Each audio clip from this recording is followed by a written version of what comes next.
to be introducing our local colleague, Dr. Rene Renteria, who's an assistant professor in the Department of Ophthalmology now.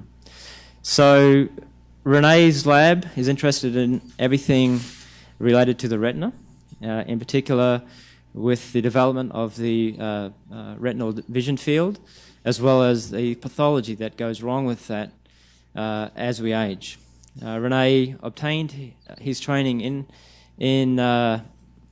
electrophysiology, basically, and that was first as a graduate student at Yale University in the laboratory of Dr. Martha Constantine Patton, and then as a postdoctoral fellow in the laboratory of Dr. David Copenhagen over at UCSF. Rene joined UTHSCSA in 2008.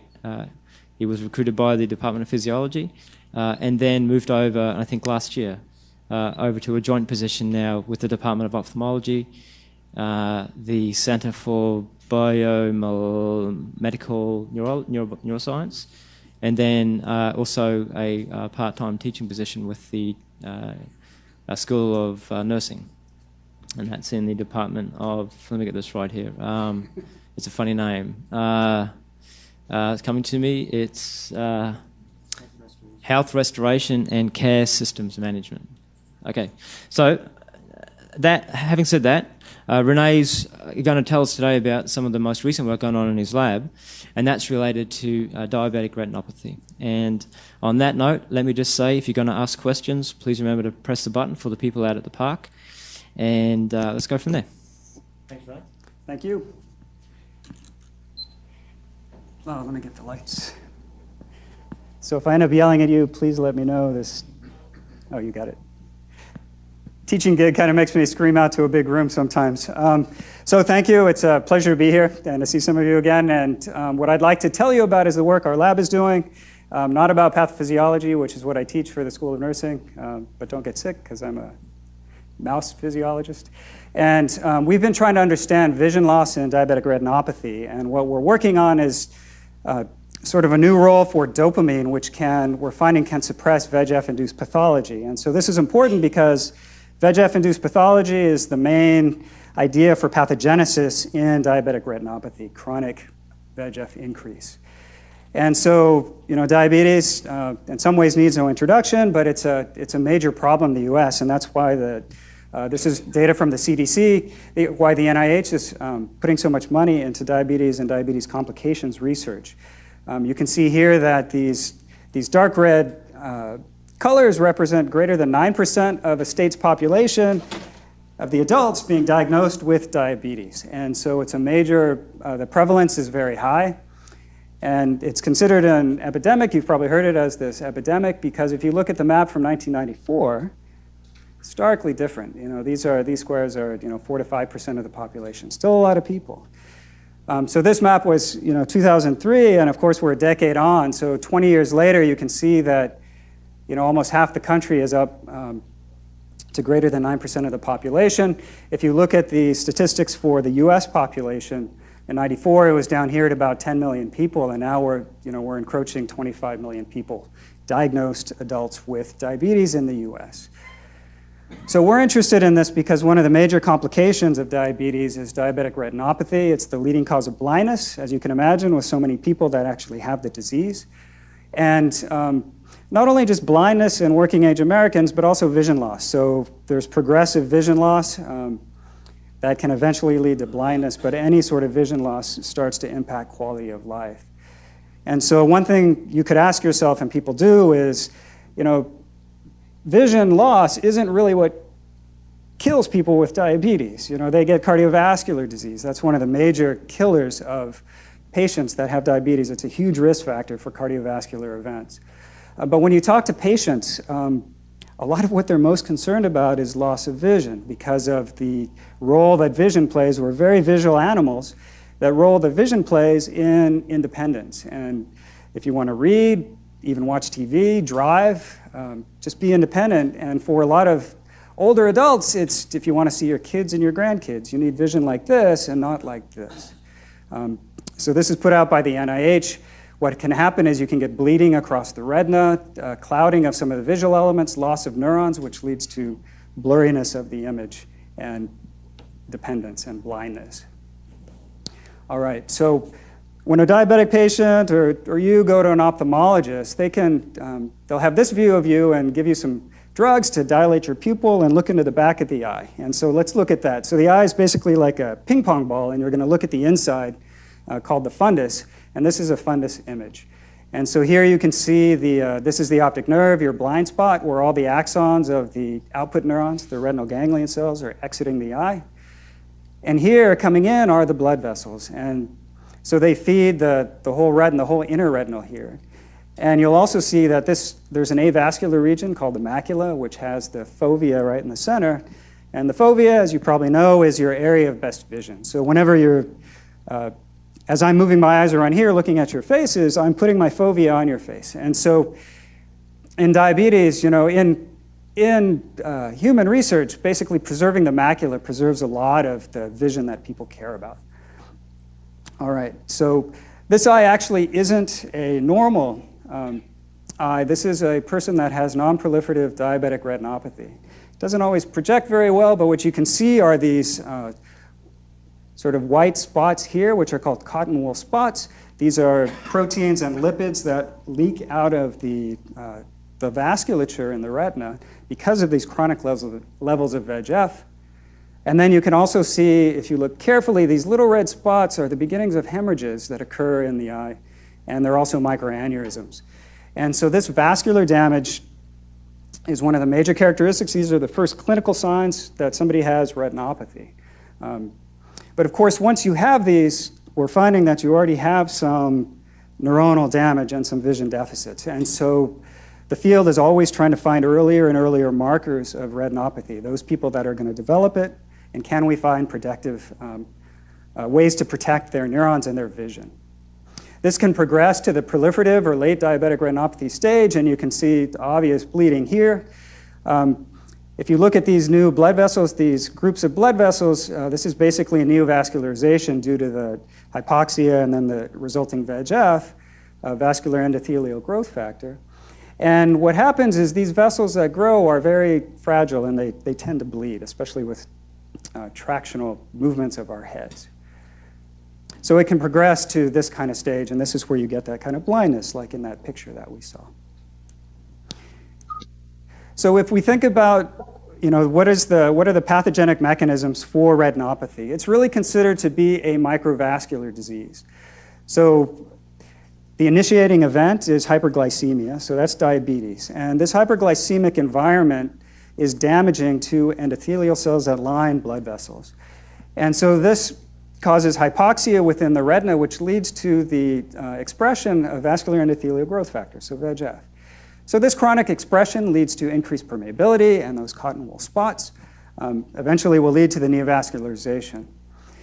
So there's another component to the disease, and it's being appreciated now that inflammation likely plays a major role in this disease. And so you can imagine with this sort of damage in the eye that we were looking at, it also induces inflammation. And so you have sort of your inflammatory camp, and you have your VEGF camp, and you have other niche camps, just like in other areas of research. And the reality is going to be that these probably all play a role.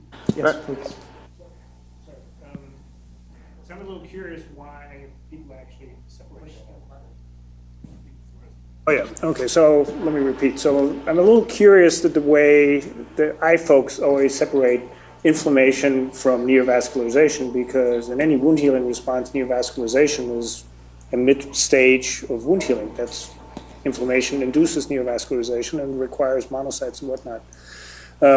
So that's question number one. And question number two is the permeability that you see is from the vessels. How soon does the leakiness actually, does the neovascularization contribute to that leakiness at this time?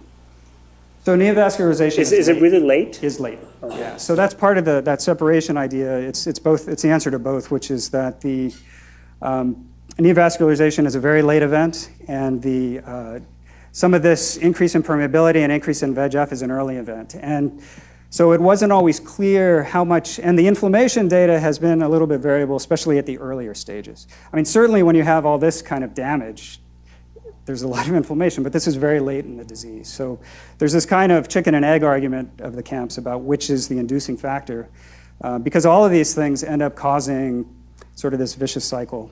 And because all this is occurring on a background, or to us, the foreground is all neurons here, thousands and thousands of neurons that are mediating vision. And so these cause damage to those neurons and cause vision loss. And so we're interested in the early stages of what's causing this neuronal damage and trying to Rene, block before that. we proceed, Yeah. Can you run over again what's thought to be the priming event, the very initial event? Hyperglycemia. But- And that causes oxidative stress in endothelial cells, endothelial cell dysfunction. There's thought to be, so you end up with poor perfusion and hypoxia, and this induces VEGF. And so then you increase permeability, which also affects perfusion. And so it's hard to tell which is actually more important in terms of initiation. But the early event is endothelial cell damage from hyperglycemia.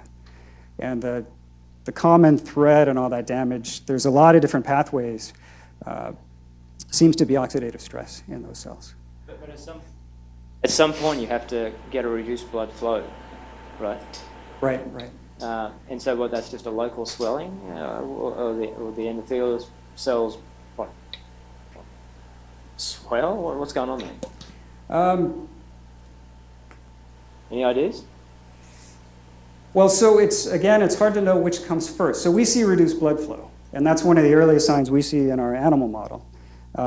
But well before that, they've had for a month, well, if you consider a month well before that, they've had hyperglycemia. So what we don't actually know is, it's been very difficult to piece apart which actually happens first. And they sort of all occur together. And so to me, some of the arguments are really trying to nail down what is that causative initiating factor, and that causes some of these back and forth arguments.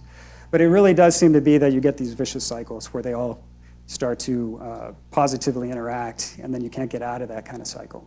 And then just in terms of age-related pathology independent of diabetes, how prevalent is this? Is this something that we see independent of a diabetes phenotype? Not like this, but some of the neuronal, I didn't bring that slide, but some of the neuronal losses that I'll show you occur in aged animals as well. So we see, I'll try and mention that when I bring it up. So this pathology later involves cell death in one way or another? So there's dysfunction of the neurons, which we're finding, so the surviving neurons, but there is also this sort of inexorable cell loss that people also want to stop. And so a lot of the early research on the neuronal dysfunction was exactly just let's count neurons that are being lost. But it turns out that what we're finding is, and this is partly how we got into it, nobody had looked at the physiology of the neurons, and it turns out that there's neuronal dysfunction of the surviving neurons pretty early in the disease. And so what we're trying to do is use some of these as outcomes and trying to protect neuronal function before you've lost a lot of these cells. And whether or not that's through a neurodegenerative component, there's also this vascular component which is affecting those cells. Probably the solution will be trying to hit all those different. You can define at which stage is still reversible? At which? It's still reversible, it can be, intervention. Hopefully, yeah. But as long as so the gold standard is always if you could just fix the blood glucose. If you could fix the hyperglycemia, you'll fix everything else. And so, for example, the Juvenile Diabetes Research Foundation has put a lot of money into an artificial pancreas to try to, that's really the underlying cause of all the complications. But so some of the complication research is a little bit, it's add-on because that glucose maintenance is very, very difficult without the normal regulatory systems. It's proven to be just extremely difficult to keep sort of normal blood glucose. Okay, so how do we study this? We're not doing this in people. We use a mouse model of diabetes. And what we're using is the insulin 2 Akita mouse. It's on a C57 Black 6 background. And this is a mutation that was found and spontaneously occurring in a colony in Akita, Japan, hence the Akita name, and the insulin 2 gene. And This mutation causes misfolding of this protein. It gets stuck in the ER, in the pancreas and the beta cells, and kills those cells. And so at about a month of age, these cells, these animals lose insulin production, and so it's a model of type 1 diabetes. And what we find is, we always have to be careful how we say this, they get a retinopathy-like phenotype, so they have a lot of the characteristics of human diabetes-related retinopathy. Animals tend not to get the proliferative stages of the disease, and what's thought to happen is that they have a much shorter lifetime, and humans will have diabetes for decades, and they can not have retinopathy or proliferative for many decades of life. So, but for us that's okay, because we're most interested in the early signs of diabetes, diabetic retinopathy, trying to catch it early, trying to stop it, trying to preserve neurons. Okay. So this is an example of the vascular permeability that occurs in these mice, and what you can do is take a dye called Evans blue, inject it into the tail vein, and this dye will bind albumin. And so if you look at a control animal, this is a piece of retina from an injected animal that's been laid open and fixed on and imaged as a flat mount. And this is a nice normal vessel. And what you can see in the diabetic animals is this fuzziness. And so these aren't out-of-focus images. What these are is leakage of protein into the surrounding parenchyma. And it doesn't happen across the entire retina, which is similar to humans. You'll have these sort of focal lesions of permeability. So we had been very interested in trying to understand whether or not these changes we were seeing caused visual functional deficits in these animals. And so I presented this before, but I want to summarize it here, that so we can do some behavioral tests using a head-turning reflex these animals have to stimuli that we can present. And basically the finding is that in control animals at 2.5 to 7.5 months, they're perfectly normal. This is normal. And then the diabetic animals have this vision loss. Now for us, this is great, but diabetes is a systemic disease. And so just from doing this, you don't actually, for us as a retinal physiologist, you want it to be all in the eye, right? But we have to remember it's across the whole animal. So we've been trying to look for ways to try to separate some of these functional deficits to understand what's happening in the eye. And so if we think about how the eye works, this is a drawing of a human eye in sagittal section.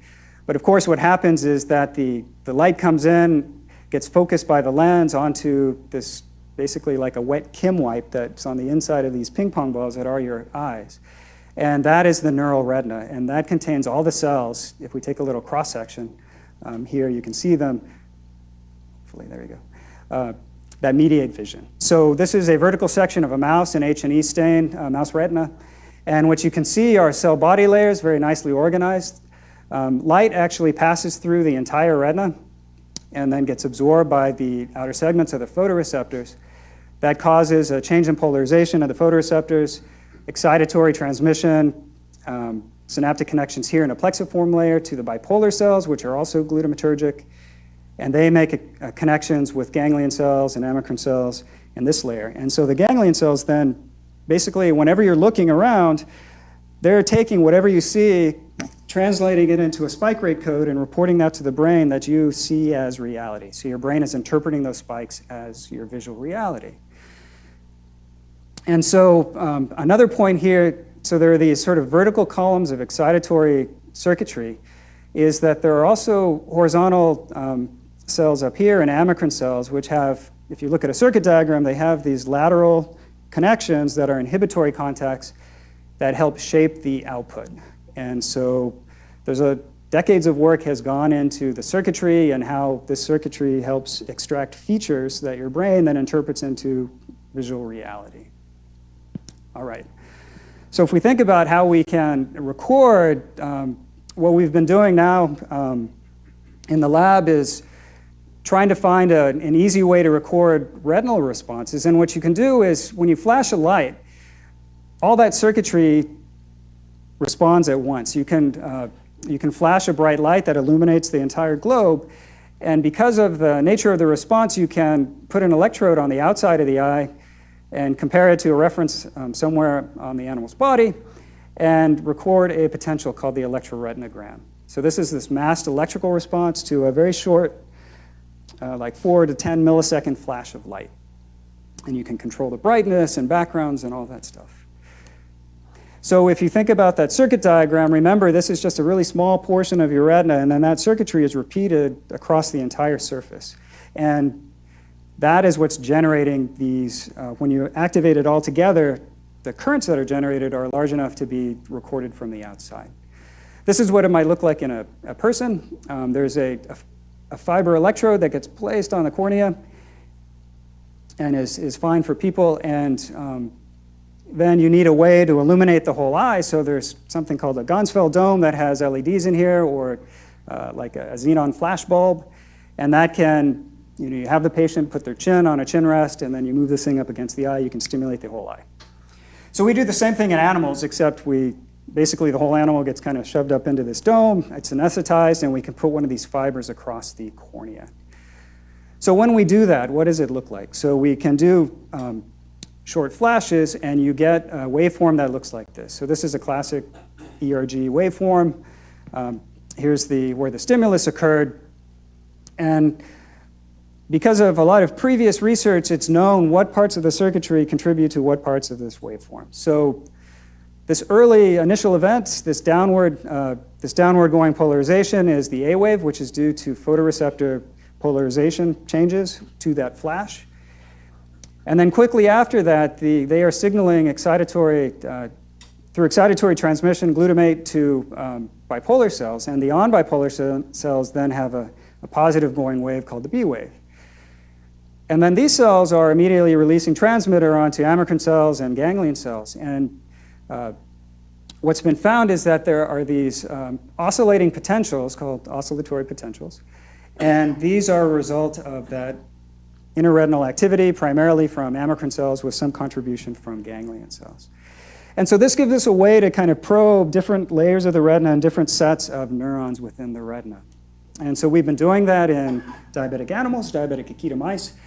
And so this is that normal waveform. This is what a control one looks like that I just showed you. And if we look at a dark-adapted ERG waveform from a diabetic Akita and then overlay these two, you can see this is the basic finding that the A wave is basically the same size, not significantly different.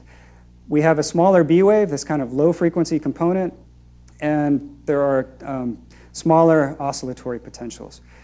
The other thing that we find is that, and a lot of this has been known in some of the diabetes literature and the clinical literature as well, that there is a longer time to peak for the B wave, and that's called implicit time. So the retina is slower, less responsive in these diabetic animals, just like in some of the clinical data. All right. Here, this is just quantified. You can see we may end up getting significance here as we do more animals. The jury's still out on that one, but it really isn't significant. And that would be consistent with clinical literature and other diabetic models showing that the A wave is not affected. But the B wave certainly is.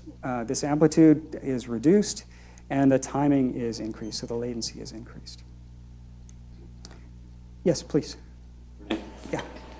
Could you tell me roughly what sort of damage to the retina is required to see an effect in that, right? Because you're summing across the entire retina, right? So in those conditions, is 50% of the retina damaged or 20% of the retina? You know what I'm saying? Yeah, I do. That's not well known, and people kind of dance around it. I mean, what would you say, Divya? So Divya is the one who did these experiments. There hasn't been sort of where somebody goes in and does focal lesions and then increases them and tries to map it to that. You can imagine doing that with, even with lasers. But there are, so there's something called the multifocal ERG, where instead of doing just a full field flash, you basically look at a checkerboard. And so it activates different parts of the retina. And you can get basically a micro ERG from each little check, because you're recording and then you correlate the signals. And it turns out that there are areas of the retina that have normal ERGs and then areas that have poor ERGs. And so what we're trying to do, I'm not going to talk about this, but the perfusion ends up being, the permeability is kind of spotty, and the perfusion changes are spotty as well. And so we're going to try to do multifocal ERGs and correlate to whether or not that's where the blood flow is reduced, where the permeability is increased, that kind of work. And so that really hasn't been done well. Which side is the vasculature on? Is it on one side or the other, the receptor side? Or is The it vasculature is on two sides, actually. There's sort of outside the retina is the choroidal vasculature, and then the vessels you can see that you saw in those images are on top of the retina, and they send capillaries, arterioles and capillary beds are made in the inner retina. And so really there's an avascular region in the outer retina with the photoreceptors, but the damage we see is really in the inner retina where a lot of the vascular damage is seen. So to specifically answer your question, so it's definitely not a focal damage. For example, if just the macula is affected, then the full field ERG will be totally normal. And so we need at least a 30 to 50% loss to see some kind of defect in ERGs, in full field ERG. And this will definitely vary across just number of neurons or just small number of neurons, but surviving really well, functioning really well. So from this full field response, it's really hard to say exactly how many number of neurons are contributing to this response.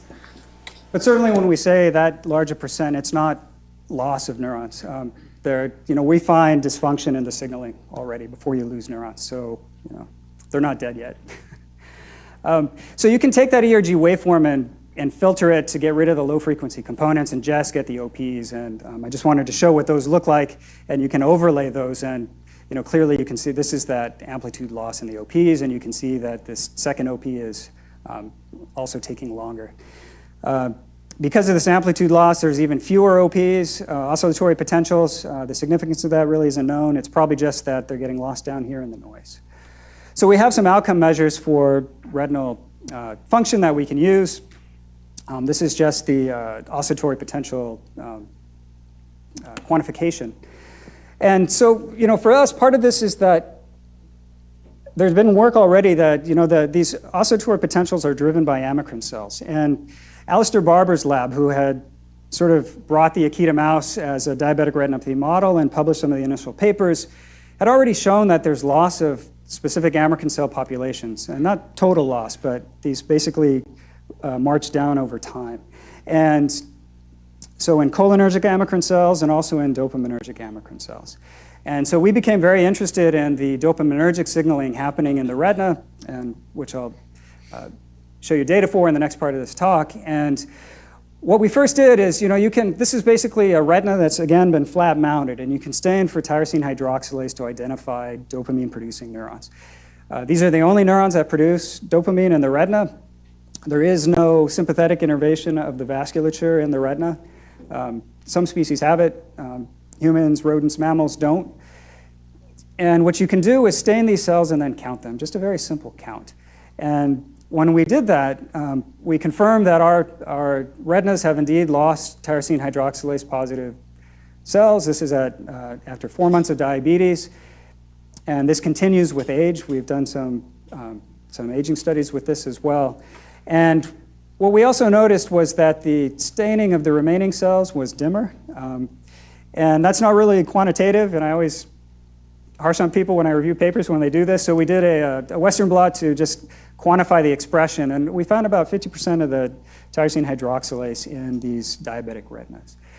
So does that mean that there's less dopamine being released? And the way you can look at that is with HPLC. So in collaboration with Christophe Rubiliega at UT Houston. Yes, please. Where was that? Oh, yes. Can you go back? Yeah. So the figures on the left bottom panel, that is intensity measured by how? How is that done? How is that experiment done? Oh, this was on a confocal, and then basically putting our control, we had sections on the same slide and then stained together. So we tried to keep everything the same. And then it's microscopy. Sorry, confocal microscopy. Oh, I got it. Okay. And then maintaining the settings to image this. So you can measure dopamine with HPLC, and when dopamine gets released, so this is total dopamine in these Akita eyeballs, basically. And when dopamine gets released, it activates receptors, and the way that dopamine gets taken out of the synaptic clefts is it gets metabolized, and one of the metabolites is DOPAC. So you can measure DOPAC, and that's been used in the literature as a surrogate for released dopamine. And so we find that there are reductions in both dopamine and DOPAC. And from a storytelling kind of perspective and grant writing, you really want this, we wanted this to be like way down here, like, okay, this is it, this is the answer. It's not, but it is significantly different. And so our questions then became, well, does this have any effect? There's been a lot of work on dopamine in the retina. And so the question is it going to have any effects on neuronal function and then on vascular function? And why would it? Okay. So the model we're developing here, so this is diabetes causes diabetic retinopathy. And what is retinopathy? Well, it's this increase in VEGF, it's increased permeability, leading to changes in blood flow. I haven't shown you this data, I will later. And then there's this vascular side, and then there's a neuronal side, right, where we're losing neurons, including dopaminergic amacrine cells, and we're getting a reduction in dopamine. And so dopamine, as a neurotransmitter, it turns out that visual behavior that I showed you, that head-turning behavior, requires retinal tyrosine hydroxylase for optimal performance. And so reduction in dopamine could affect optomotor function. Dopamine is also important for the transition from light to dark, the way your eye adjusts its sensitivity, and light and dark adaptation in the outer retina. And so because of all the previous work, it turns out there are a lot of predictions that could be made on if you had less dopamine in the retina. And so we started looking at the sensitivity of these retinas. So what this is these are whole cell recordings from ganglion cells and flat-mounted retinas to preserve all the circuitry instead of slices. And these are single cell recordings. In the blue is control cells. These are on ganglion cells. And the red is diabetic. And I show spikes here and current clamp. We also did voltage clamp, and the currents also follow this pattern. And so what this is on the bottom is, we're doing spots of light that increase in intensity a log unit, so 10 times the light level here to 10 times, 10 times, 10 times. And so if your eye is normally sensitive to, you can see in starlight, you can see in the brightest noontime sun in August here when you go outside.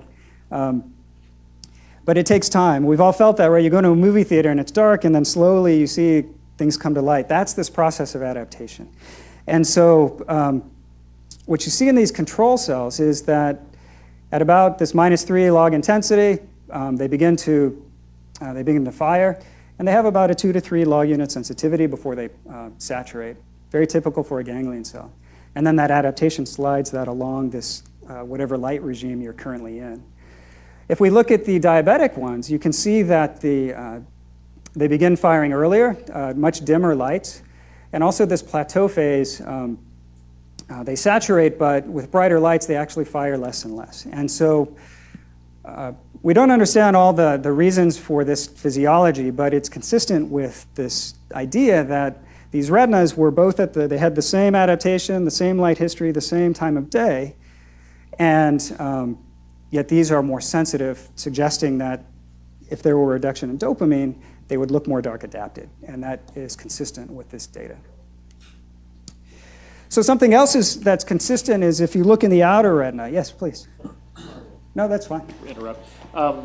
Tradition. So if you give these animals L-DOPA, does that improve their optomotor function or whatever it is that we don't know yet. That's part of the grant, something we have to do. Good question. And you would think that, so I went to Google, and there should be all these Parkinson's patients that have taken L-DOPA that had diabetes, and then they had retinopathy results in that clinical, I couldn't find it.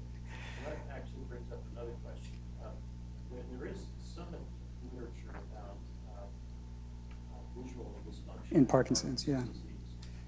Is it anywhere the same as what you're seeing in your model, or is it the causes of it? Because the amacrine, obviously, these amacrine cells might that stuff. So the question is it the same mechanism in Parkinson's that we're proposing here? And we don't know. We had initially thought about, you could go into these eyes and selectively eliminate the dopamine or dopaminergic cells and look for development of retinopathy. And it turns out that, at least in animal models, that the OHDA, the different chemicals that cause loss of dopaminergic cells, there's papers in the literature that say that the retinal ones are resistant to it. So we never pursued it. And we're probably not going to because of those papers. Other people tell me that it works. Other people say it's variable. And so, but we are going to try to treat with L-DOPA. And I'll show some other treatment data later. So here, the bottom line basically is that dopamine controls gap-junctional coupling of photoreceptor networks and amacrine cell networks. And why do you even have these networks? Well, so this is supposed to be, this isn't ours, this is from a review, but, no, I didn't put the citation. But this is in the dark. And what happens in the dark is photons are limiting, but we can still see. And so what we end up doing is sacrificing some spatial resolution by gap-junctionally connecting all our photoreceptors, not all of them, areas of photoreceptors, and combining their light gathering power so that the photons that are absorbed when photons are limiting all get combined and signal to the bipolar cells. But then when, so that's in the dark. And then in the light, when photons are not limiting at all, you can close those gap junctions using dopamine. And so now you have plenty of photons to activate these and you regain some of that spatial resolution. And so for us, the fairly simplified prediction was, okay, are these controlled by dopamine, these amacrine cell networks in the mouse, and are they different in these diabetic animals? So we can do this. So Christoph Rubliega, the guy who was doing the HPLC for us, had developed an assay he calls cut loading, where it's pretty simple, where you take a retina out of the animal and flat mount it and keep the cells alive. And what you can do is cut it with a razor. But before you cut it, you dip the razor in neurobiotin. And so neurobiotin binds to the razor and you cut. And when you make this cut, you injure some of the neurons. They pick up neurobiotin from the razor and it gets transported through gap junctions into connected cells. Very simple to do. Difficult to quantify, it turns out, but simple to do. So when we do that, you get this basically a control level. What happens if you block gap junctions? It's kind of hard to see here, especially in that one. But you get fewer cells. I'll show quantification. So you do one of these cuts, you have fewer cells labeled. And so for us, the question was, okay, dopamine 2 receptor activation. Christoph had already shown that 1 and 4 and 2 were involved in the photoreceptors. Is this going to affect amacrine cell gap junctional coupling? So we're on a confocal. This is in that inner retinal layer where the amacrine cells are. We haven't identified the populations yet, but we're working on that. And what you can do then is add a D2R antagonist like sulpiride. And what you see is a lot more cells labeled. And so the idea here is that more cells are gap junctionally coupled. And what this also suggests is that these animals, it's in the daytime, they should be producing dopamine in the retina, is that they have some kind of dopamine tone in the retina, and that we're blocking that with this antagonist. It works the other way too. You can add an agonist, quinpirole, and shut them, and we get fewer cells. Here's the quantification. And what you see is this kind of behavior. So the big question for us then, of course, was let's take the same light history, treat the animals the same way, do it during the day so there is dopamine. Look at control versus diabetic. Yes?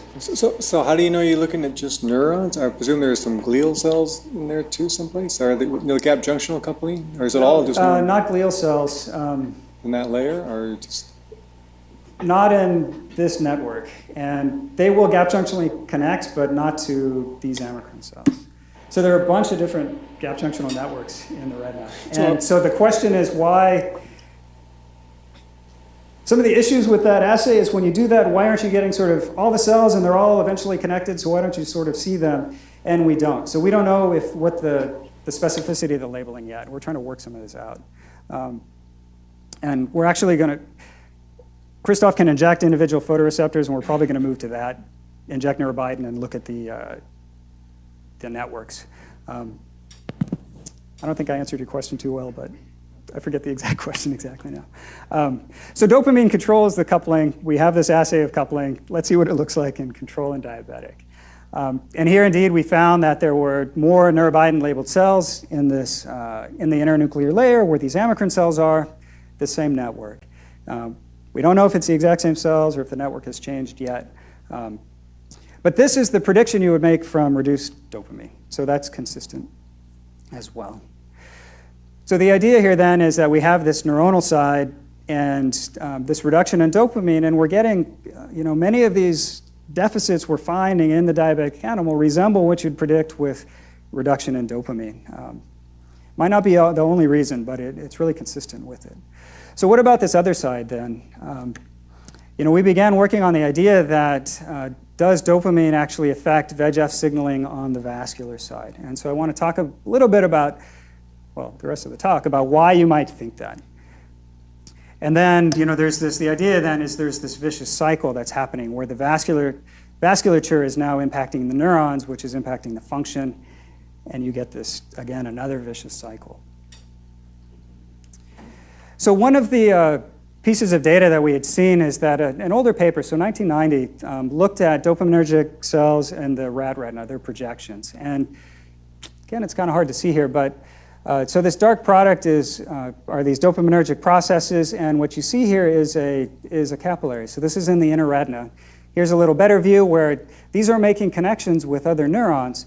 But here you see blood vessels that are basically closely opposed with these dopaminergic processes. So suggesting that it's in the right place, right? This is the only source of dopamine or noradrenaline, which there's controversy, but there isn't much in the retina, contacting these blood vessels. And so that's right. Is it for me? And so we wanted to know whether or not dopamine was actually vasoactive. And so we asked Travis Hine, who's a professor at Texas A&M, he has a really beautiful preparation. He can take human or pig retinas, and he microdissects retinal arterioles, and then cannulates with glass pipettes each end, pressurizes them, and then can put flow across, drugs across on the inside, the outside, different flow rates, and measure dilation and constriction, and a pretty good in vivo approximation. And so he said nobody had actually looked. And so when he put on physiological concentrations of dopamine, he had clear vasodilatory activity, pretty prominent in the human retinal arterioles, but also true in the pig. Hasn't done it in the mouse because they're so tiny, probably won't do it in the mouse. But so now there's this idea that the dopamine in the retina, these neurons could actually, there could be neurovascular coupling through these dopaminergic neurons. They're in the right place, it has the right activity. We haven't shown that it works yet, but what might you expect from that? Well, we had been looking at blood flow in these animals. This is in collaboration with Eric Muir and Tim Duong and the Research Imaging Institute. So they have a really nice way to measure blood flow in living animals using MRI. And so this is the anatomical image, and what they see is, you had asked about vasculature. This is the choroidal on the outside of the eye. There's a lot more blood flow there. And then this dim gray crescent is the retinal blood flow. And so when we looked at 2 to 2.5 month old animals, so they've only had diabetes for 4 to 6 weeks, they already had reductions in blood flow. So going back to that question about initiating events, this is one of the earliest signs that we see is this reduced perfusion. We don't know how, we don't know if it's spotty or if it's across the entire retina. I'm losing the word for that, but regional differences in blood flow, but as I said, we're trying to pursue that.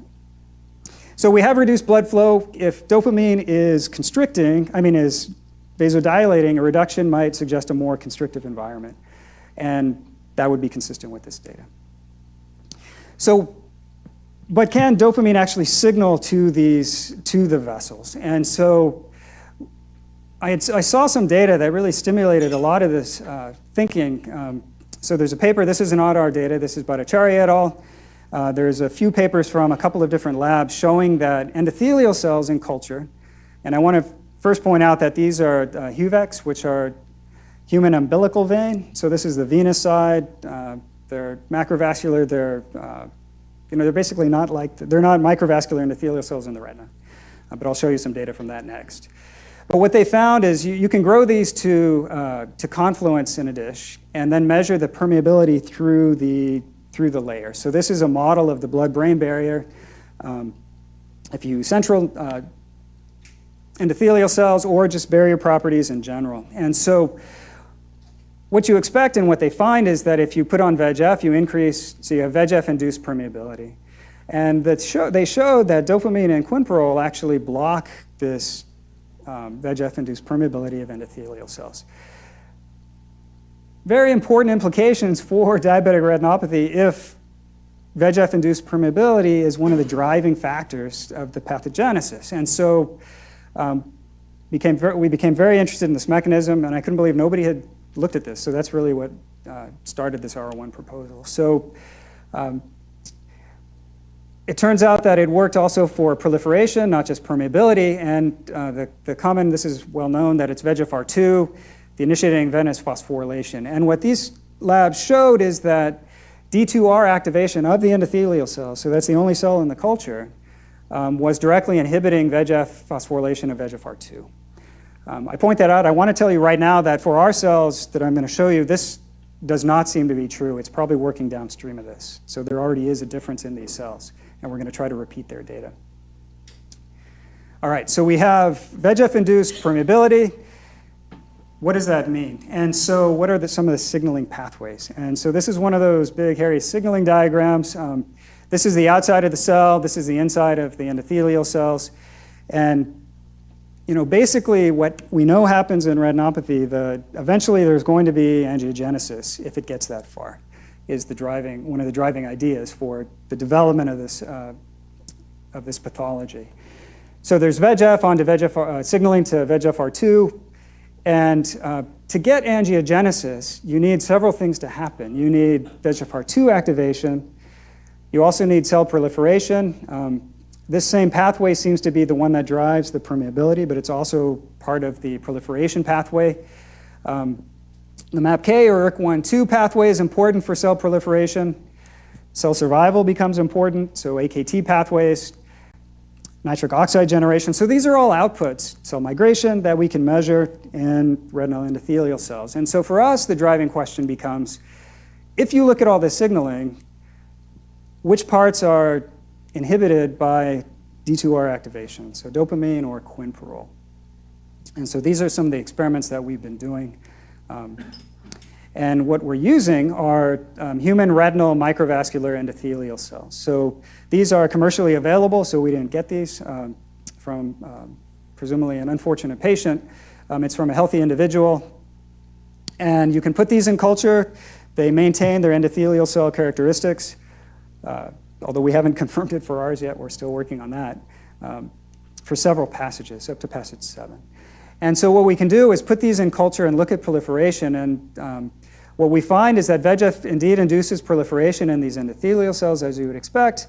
Quinpirole doesn't do anything to them in terms of proliferation, but it blocks VEGF-induced proliferation in retinal microvascular endothelial cells.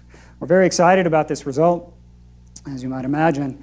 And then for us, like I said, we're trying to understand the pathway, and it does not seem to be this direct modulation of phosphorylation of the VEGFR2 receptor. Here's a bit of the preliminary data. I hope you don't mind my showing this, Grell. He was telling me it's still preliminary. But what we find, or what he's finding, is that if you look at total VEGFR2 and then take a ratio with phosphorylated VEGFR2 and the different conditions, you can see it's reduced a little bit, possibly, but not, it's certainly not blocked, although that could change. Could be we don't have the conditions right or whatever. But so right now, some of what we're pursuing are those other signaling molecules, just trying to confirm where D2R activation of these endothelial cells actually is working inside the cell. Because there are a lot of drugs that target many of these different molecular signaling pathways. And one of the ideas here too is that the best treatments right now are basically things that absorb all the VEGF in the eye. But it turns out that VEGF is a survival factor and a growth factor for some of the neurons. And so there's been this idea that it actually may be damaging in a decades kind of sense if you just always are absorbing all the VEGF in the retina. And so one of the ideas for this is that if we had more specific blockers, we might be able to modulate some of the activity and preserve some of the beneficial activities of VEGF, although that's a long way in the future. So I wanted to show you one more piece of data looking at how dopamine actually affects VEGF signaling. And what you see here, these are these retinal microvascular endothelial cells. They look like this. They become confluent, and they stop growing. But what you can do is take it's called a scrape wound assay. You can take a micropipette tip, so a yellow 200 microliter tip, and just scrape it across the dish, and you create basically a wound. And what happens is this activates these cells, and they begin to migrate. Proliferation will play a part, but this is 6 hours. 6 hours after the scrape. Is that right? 6 hours or 8 hours? Oh, I'm forgetting. Oh my gosh. 6 hours after the scrape, and you'll see this level of migration. Do the same thing if you add VEGF. It stimulates migration, and you get basically wound closure. This is a model of wound closure. So of course, for us, again, does dopamine inhibit this? And it does. So here you can see quinpirole doesn't really affect it, and now it's blocking that really prominent VEGF induction of migration. Here's the quantification. You can either look at the area uncovered by cells or the distance that they've migrated. This one is distance. And here again, you can see this graph that we like to see, this pattern, where VEGF induces migration, and that is blocked by quinpirole, where quinpirole does not have its own effect. And again, we don't think it's going to be through phosphorylation here. So this is the model we're working on, and our current hypothesis then is that there is this neurovascular component where this reduction in dopamine is actually making the VEGF, it's exacerbating the VEGF problem. The reduction in dopamine wasn't huge, but even so, I think there's space here for using D2R agonists just as an adjunct treatment to try to suppress this VEGF signaling at the endothelial cell. So I think this shows a lot of promise. So of course, you want to see what are treatments like, right? So let's cut to the chase, although it's a little late for the chase, but take diabetic animals, treat them with quinpirole. Let's put them in our same assay, and do we fix it? Do we repair? Do we protect? And so what we find is this is D stands for diabetic. This is a 2-month-old animal, so it hasn't. They're not below. They're a little bit below, but it's not significant. These are basically normal. At 5 months, so 3 months later, this doesn't go to zero. Note that, but there's the significant reduction in this visual behavior. Now we treat these with quinpirole, and what you see is that, again, these are preliminary data. We haven't published this yet. Need to repeat it. But what you can see is that there's recovery of a lot of the function. It doesn't protect it completely, but there's significant protection from this compared to this. And that was true for spatial frequency threshold and also contrast thresholds in this behavior. But there's a problem. Yes? How is that delivered? Delivered? Oh, it's IP. It's IP 3 times every 3 days. It's been done a lot, and so we took it from the literature, and it's been shown to cross this blood-brain barrier, it gets in. And for us, it looks like it's effective. But we haven't sort of done all the right controls to make sure it's getting in the right places, like taking the eyes and looking for it with HPLC.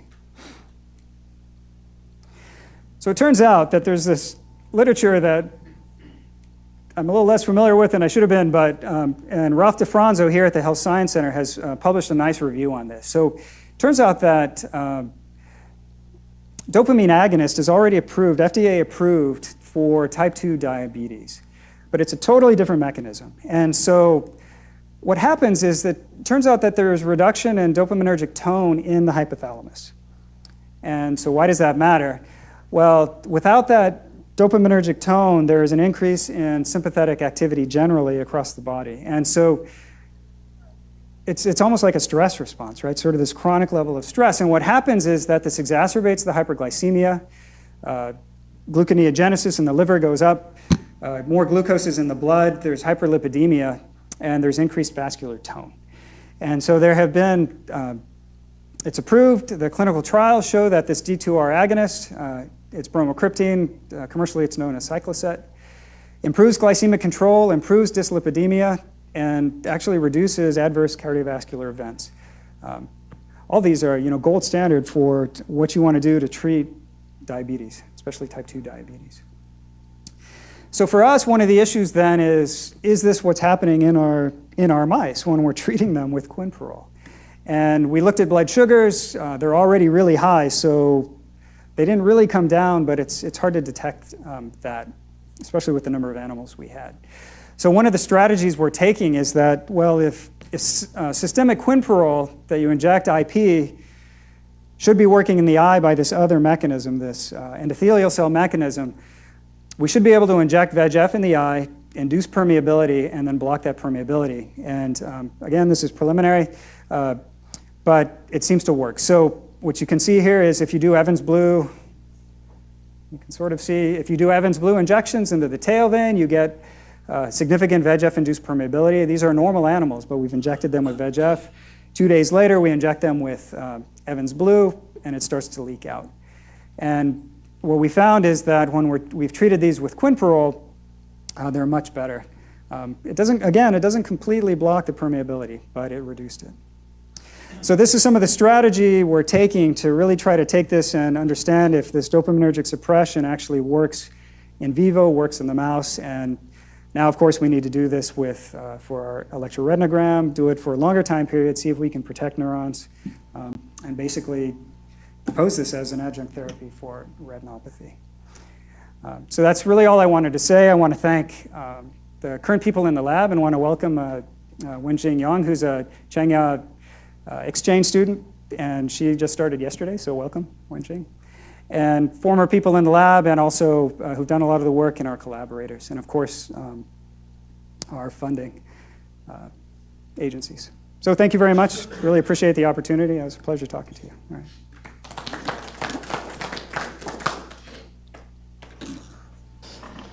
Right, I'll start out with a question. So one test of your hypothesis that dopamine is important would be to try and target those cells and maybe knock them out, or at least controllably reduce their production of dopamine. Is there any way that you might be able to do that? There is, and somebody's done it for different reasons, and we probably will not be able to get the animals because they're doing similar experiments. But what they've done is there's a retinal-specific TH knockout that they made, and they were the ones who, that eye-turning, that head-turning behavior, they needed to knock it out specifically in the retina to see if that was the important place where it was affecting the behavior, and it was. So that was their data. Can't make it? Don't have the resources right now. So we want to, and we need to make sure that it's actually functional and working, and we have to put these pieces together before I would invest in doing that, especially if the mouse is already there. And I wouldn't be that adverse to having them, once we publish some of this, having them do that and just confirm it. Yeah. And another prediction is that those animals should develop a retinopathy-like phenotype, if it's true. And we don't know yet. It's hard to figure out how to ask them, right? Because we haven't published all this. So, we will ask them eventually, though. But along those lines, then, are those cells specifically affected by high glucose? Are they more susceptible to death? Susceptibility is always an important question. Dopaminergic neurons tend to be more susceptible to oxidative stress, for example, other, just to damage. But some other work suggests, so Alistair Barber's lab that I had mentioned, it looks like the cholinergic amacrines are also decreasing at a sort of similar rate, and at least they do, we don't see it yet. They see a similar reduction in ganglion cells. So it may be more general to intraretinal neurons. That A-wave lack of reduction in the ERG, we don't think there's photoreceptor loss, but it all depends on if you let them go to, if they're 12-month-old animals, you may see some, and so it's hard to, people haven't done always the exact time points that you would want. Rene? Yes, please. So you would expect this to happen in type 1 diabetics as well, right? So is that known? Do they have the same susceptibility? I thought this was really limited more to type 2 diabetics. Which the retinopathy itself. Oh, no, they can develop retinopathy as well. At very early ages in that case? That's a good question. Or is there something that protects? So there is something that protects, and it's still trying to be worked out. So there's this, what are they called? There's a group of patients they have a name, and it's been funded for them to be studied. That do you know the name of this group? They've been studying in Pennsylvania at a diabetes center there for a very long time, and it's a group of people that don't develop some of these microvascular complications. And they have, the idea is they have some protective factor, and so that's trying to be figured out. And so it may be that the people that don't develop actually have higher levels of whatever these protective factors are, or it's, their ideas are that there's a negative factor that's being produced that they don't make, or they make less of. I guess what I'm going after is, I mean, is there something metabolically different, or are any of the metabolic differences between type 1 and type 2 diabetics the reason for the higher occurrence and faster development, I guess, of retinopathy? I would say that's unknown.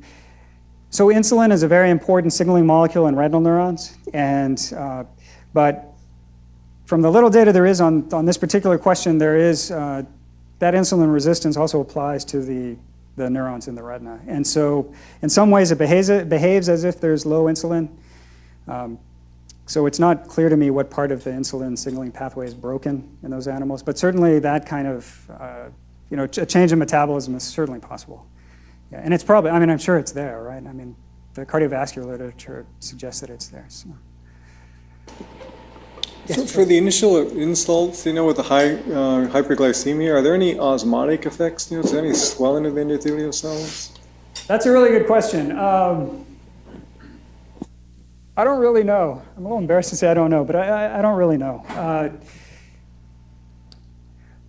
But in terms of things like brain swelling, that's not really one of the major complications. And the cardiovascular effects, for example, are susceptibility to atherosclerosis. It really seems to be oxidative damage to the endothelial cell that, as far as I know, it doesn't really include swelling. It's not like that's what's breaking for example, the barrier. The barrier function really is that VEGF signaling. Something that it does is it signals phosphorylation of the tight junction proteins, and that's how you remove them from the tight junctions. And so there's this kind of chronic loosening, if you will, or increased permeability that occurs. And it's really thought to be this VEGF mechanism and not a general kind of a swelling mechanism, for example. Yes, please. So when you get an improvement in the behavior, what does that mean about amacrine cell function? Because presumably you're not restoring amacrine cells, right, in the model. Well, so we're not. But we're treating for 3 months. So we treat them before we see deficits in the behavior. So the idea is we're protecting as opposed to recovering. Preserving the loss of Preserving the loss, yeah. dopamine. Either this, so we don't know if it's loss of the cells or protecting some other function, but our hypothesis is we're preserving the function. We haven't done the, we haven't counted cells in those animals. If you lose the amacrine cells, will you still be able to have the effect of the dopamine?